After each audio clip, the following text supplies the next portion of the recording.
Hello and welcome to ESY Learning English. I'm Mark. You are hearing the podcast where we discuss more crucial topics and gives you vocabulary lessons. And I'm Sarah. It's absolutely wonderful to have you joining us today from wherever you are in the world. Mark, I have a question to start us off. When you were growing up, what was the traditional life plan that society taught us regarding our careers? Oh, that is an easy one. The traditional plan was highly predictable. You go to school, you get a good job in your early 20s, you work incredibly hard for 40 straight years, and then when you finally hit 65, you retire. That is when you are supposed to travel, pick up gardening, and finally enjoy your life. Exactly. We were taught that rest and adventure were the rewards you got at the very end of your life. But today, the youngest generations in the workforce, Gen Z and young Millennials, are completely rejecting that timeline. They're asking a very simple question. Why wait? It is a brilliant question, and that brings us to today's topic. Today on the podcast, we are exploring a fascinating cultural shift, the quiet rise of micro-retirements, why young workers are taking career breaks early. We will be talking about what a micro-retirement actually is, why people are choosing to walk away from perfectly good jobs, and how this is permanently changing the global workforce. It's a trend that is deeply changing how we view success and happiness. And as always on ESY Learning English, we'll be highlighting some highly useful English vocabulary throughout our conversation. You can use these words in your daily life, in your office, or when discussing modern culture. We'll do a full conversational vocabulary review at the very end of the show.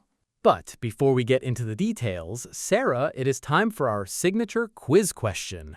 As we mentioned, this trend is being led by younger workers who want more flexibility in their lives. So, according to recent 2026 data from workplace research groups, what percentage of Gen Z and Millennial workers now expect their companies to offer structured options for extended time off, like unpaid sabbaticals? Is it A, 30%, B, 55%, or C, 75%? That is an interesting one. I know flexibility is a huge priority for younger workers today, but an extended unpaid break is a massive request for an employer. I think 75% might be too high, so I'll guess B, 55%. A very solid guess, Sarah. We will find out if you are right or if the statistics surprise us at the end of the program. Let's dive into the quiet rise of micro-retirements. To begin, Mark, we really need to define what we're talking about. A micro-retirement is not just a 2-week summer holiday or using your sick days.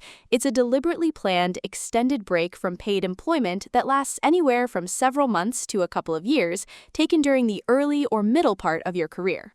That's right. It is a conscious choice to step away from the daily grind.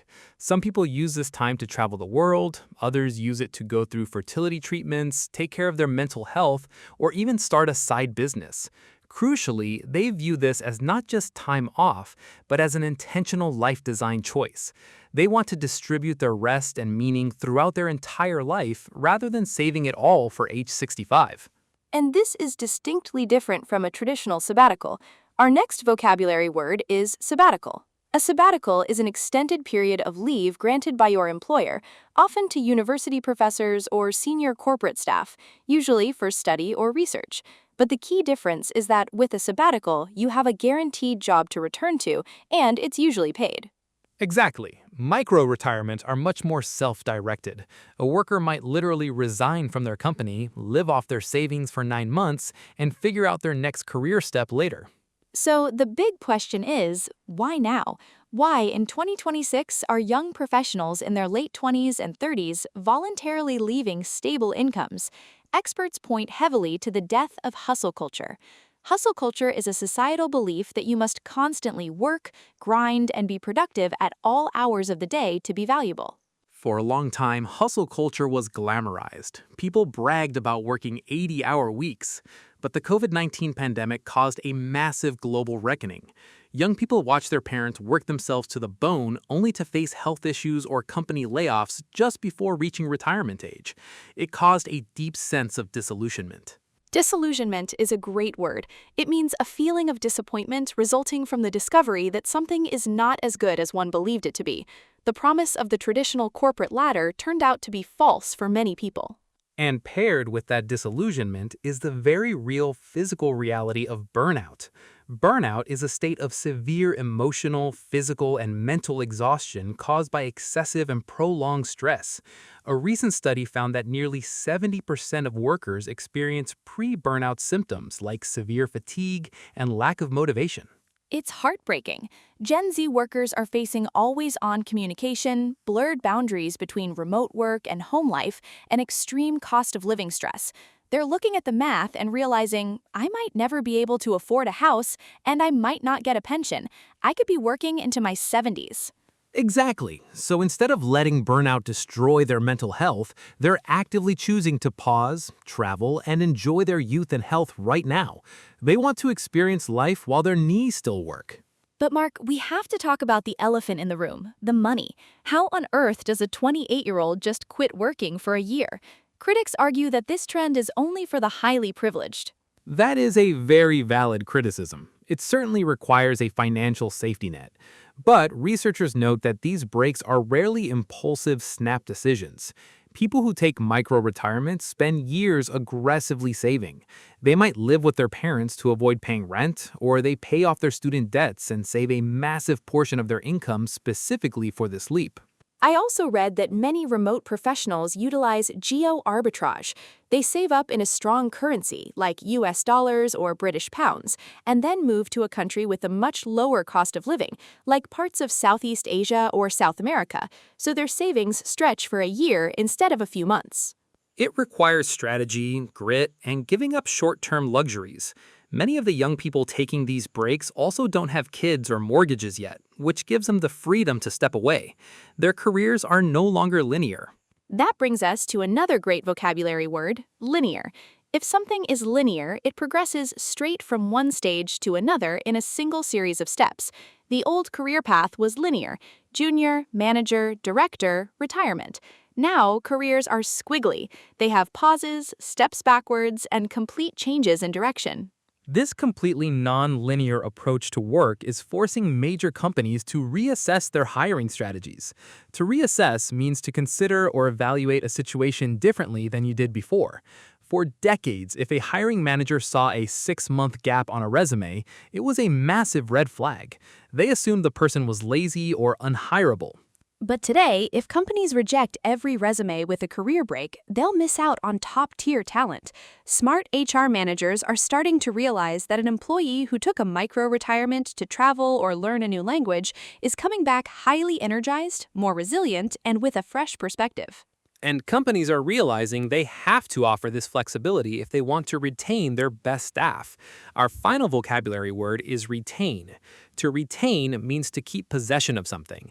If a company wants to retain its brightest young workers, they can no longer view a career break as an act of disloyalty. Exactly. Smart organizations are now formalizing their own micro-retirement policies. They're telling their employees, if you need 6 months off to recharge, go do it. We'll hold your spot because we want you back. It is a radical shift in how human beings relate to their labor. Micro-retirements remind us that our careers are long and the benefits of hard work should be enjoyed along the way, not just at the finish line. Wonderfully said, Mark. Now, speaking of statistics and how many people want this flexibility, I'm very curious about our quiz question. Yes. Earlier in the show, I asked you, according to recent data from workplace research groups, what percentage of Gen Z and millennial workers now expect their companies to offer structured options for extended time off? Your options were A, 30%, B, 55%, C, 75%. You guessed B, 55%. I did. I thought 75% sounded a bit too high for such a massive benefit. Was I right? I'm afraid you underestimated Gen Z, Sarah. The correct answer is C, 75%. An overwhelming majority of younger workers now view flexible time-off policies and career break options not as a luxury, but as an essential expectation for employment. Wow, 75%. That proves this isn't just a small niche internet trend. It is a fundamental rewriting of the corporate rulebook. Companies really have to adapt if they want to survive the next decade. They absolutely do. Well, we've covered incredible ground today. Before we officially wrap up the podcast, let's quickly review the vocabulary we highlighted, keeping it entirely in conversation so our learners can hear the context. Sarah, the entire topic today was centered around the micro-retirement. Yes, a micro-retirement is a noun phrase. It refers to a deliberately planned, extended break from paid employment taken in early or mid-career to rest or pursue personal goals, rather than waiting until age 65. After working intense 60-hour weeks for 5 years, she took a micro-retirement to travel across Europe. And one of the biggest drivers of that trend is a desire to escape hustle culture. Hustle culture is a noun phrase describing the societal pressure to constantly work and prioritize professional productivity above everything else in life. He finally deleted his work emails from his phone because he was exhausted by the toxic hustle culture. A direct result of that culture is our next word, burnout. Burnout is a noun. It is a state of physical, emotional, and mental exhaustion caused by long-term, unresolved stress. It literally feels like your internal battery is completely empty. The demanding project schedule led to severe burnout among the entire engineering team. To combat that, some lucky employees might take a sabbatical. A sabbatical is a noun, meaning a period of paid or unpaid leave granted to a worker, often for study, travel, or rest, with the expectation they will return to their job. The university professor took a 1-year sabbatical to write her new book. But because the modern world is so unpredictable, many young people feel a sense of disillusionment. Disillusionment is a noun. It is that bitter feeling of disappointment when you realize something is not as good or as true as you once believed. There is a growing disillusionment with the idea that corporate loyalty will be rewarded. Because of that, careers are no longer linear. Linear is an adjective meaning progressing straight from one stage to another in a direct line. His career path was not linear. He was a chef, then a teacher, and finally a software developer. That non-linear reality is forcing companies to reassess their rules. To reassess is a verb, meaning to consider or evaluate a situation again, especially to change a previous decision or judgment. After seeing their profits drop, the company had to reassess its marketing strategy. And finally, companies have to reassess because they desperately want to retain their top talent. Retain is a verb that means to keep possession of or to continue to have something. To retain their best employees, the company started offering 4-day work weeks. An absolutely brilliant list of words today, Mark.